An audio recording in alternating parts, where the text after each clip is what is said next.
बच्चों का पेट भरने के लिए मजबूरी में गया से, औरंगाबाद से यहाँ के अपना घर परिवार छोड़कर बॉम्बे में जाकर ठेला लगाना, ये गौरव की बात नहीं है। लोग यहाँ नेता क्या कहता है, बिहार का आदमी को मत मारो, गाली मत दो, नहीं तो दिल्ली में अगर बिहार के लोग काम नहीं करेंगे तो वहां से कूड़ा कचरा रोड पर भर जाएगा। कूड़ा कचरा निकालने के लिए बिहार का आदमी पैदा हुआ है। ये जन स्वराज की ताकत है। अब लोगों ने ये कहना बंद कर दिया है। ये लोगों ने कहना बंद कर दिया कि दिल्ली में लड़के जाकर, दिल्ली में अगर बिहारियों के साथ बदतमीजी होगी तो कूड़ा कचरा वहां फैल जाएगा। हम ये कह रहे हैं कि ये शान की बात नहीं है।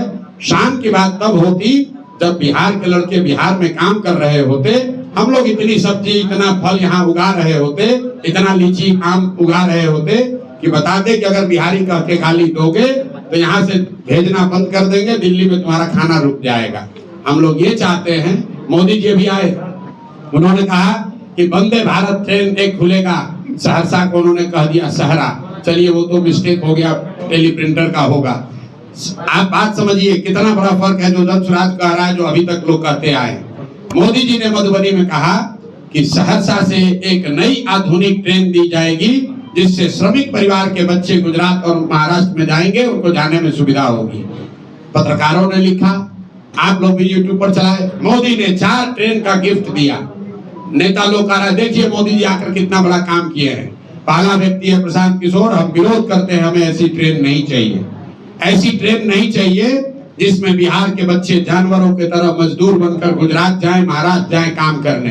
अरे आपको ये भी नहीं समझ में आ रहा है मोदी जी क्या कह रहे हैं कि श्रमिक परिवार के बच्चे, मतलब पूरा बिहार का जो बच्चा है वो श्रमिक परिवार है, और वो श्रमिक परिवार के आपके बच्चों को गुजरात में जाकर नौकरी मजदूरी करने के लिए आपको ट्रेन दे रहे हैं। आप जितने पत्रकार बंधु लोग हैं, जरा जाकर मोदी जी का स्पीच देखिए।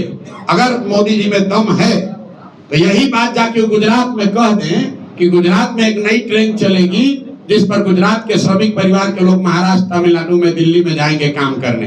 वो कह सकते हैं ये बात? ये सिर्फ बिहार में कहा जा सकता है।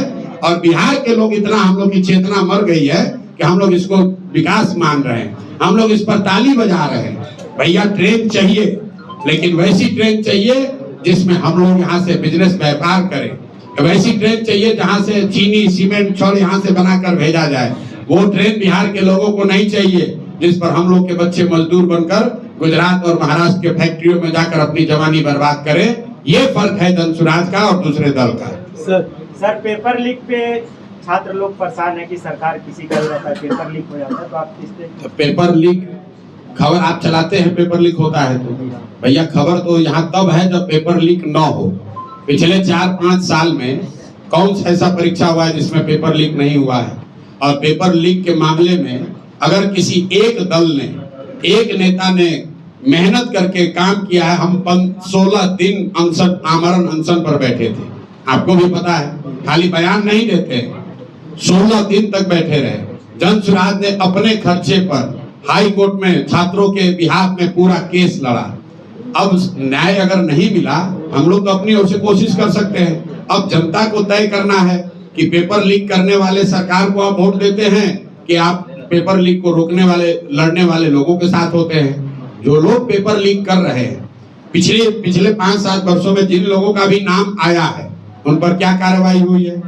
जो अफसर आज इस चीज के लिए दोषी है, एक भी अफसर के बारे में आप बताइए जिस पर कार्रवाई हुई है। लेकिन जिस सरकार ने कार्रवाई नहीं किया, जिस सरकार में पेपर लीक करने वाले माफिया का संबंध है, उसी सरकार को, उसी दल के नेताओं को अगर आप और हम वोट देंगे तो पेपर लीक कैसे रुकेगा भाई, आप बता दीजिए। सर बिहार में सर जनता का राज कब आएगा सर? अक्टूबर-नवंबर में, छठ के बाद। लिख लीजिए इसको, क्या नाम है आपका? जन स्वराज आएगी तो जनता की राज आएगी। जनता का राज आएगा तब जन स्वराज आएगा। उल्टा है। उल्टा। अगर लोगों को लालू, नीतीश, मोदी से छुटकारा चाहिए तो लोगों को अपने बच्चों के लिए, अपने बच्चों के शिक्षा रोजगार के लिए वोट देना है। और जब वो बात बनेगी तो जनता का राज बनेगा। जनता का राज बनेगा तो जनता के राज का मतलब क्या होता है? जन स्वराज। उसका नाम ही, शाब्दिक अर्थ भी वही है। स्वराज मतलब सुंदर राज और जन मतलब जनता। जनता का सुंदर राज, यही इस पार्टी का ही नाम है। उसको भी तो ध्यान से आप देख लीजिए। और आप हमारे जितने भाषण होते हैं देख लीजिए, कोई ऐसा देश में नेता दल नहीं है जो ये कह सकता हो कि भाई जिसको वोट देना है दो। हम लोग ये नहीं कहते हैं कि जनसुराज को वोट दो, हम लोग कह रहे हैं जिसको वोट देना है दो, लेकिन अपने बच्चों के पढ़ाई रोजगार के लिए वोट दो। हमने तो आगे बढ़कर ये भी कहा कि अगर जनसुराज में हम लोग के सारे प्रयास के बावजूद अगर कोई गलत आदमी टिकट पा जाए, और आप लोगों को विशेष तौर पे ये कहना चाहता हूं आपके माध्यम से गया के औरंगाबाद के मगध की जनता को, अगर जनसुराज से कोई गलत व्यक्ति टिकट पा जाए तो मैं हाथ जोड़कर आपको अपील कर रहा हूं, उसको चुनाव मत जिताइएगा, उसको वोट मत दीजिएगा।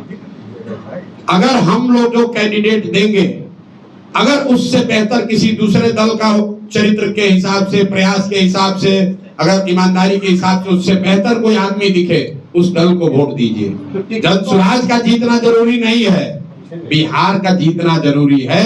कोई दल 243 सीट नहीं जीतेगा, कोई नहीं जीत सकता है, लेकिन ये सुनिश्चित करना है कि 243 अच्छे लोग जीते, चाहे वो जनसुराज के टिकट से जीते या राजद के टिकट से जीते या दूसरे टिकट से जीते, लेकिन जीतना अच्छे व्यक्ति को चाहिए। एक बार बिहार की जनता ने अगर ये संकल्प ले लिया कि इस बार किसी बालू माफिया, शराब माफिया, बदमाश, गुंडे को नहीं देंगे, नेताओं के लड़कों को नहीं देंगे, जो लोगों ने पिछले 10 साल 15 साल में बिहार को लूटा है उनको वोट नहीं देंगे, उसके बाद वो किसी दल के लोग को दे दे, जो अच्छा है उसको दे दीजिए।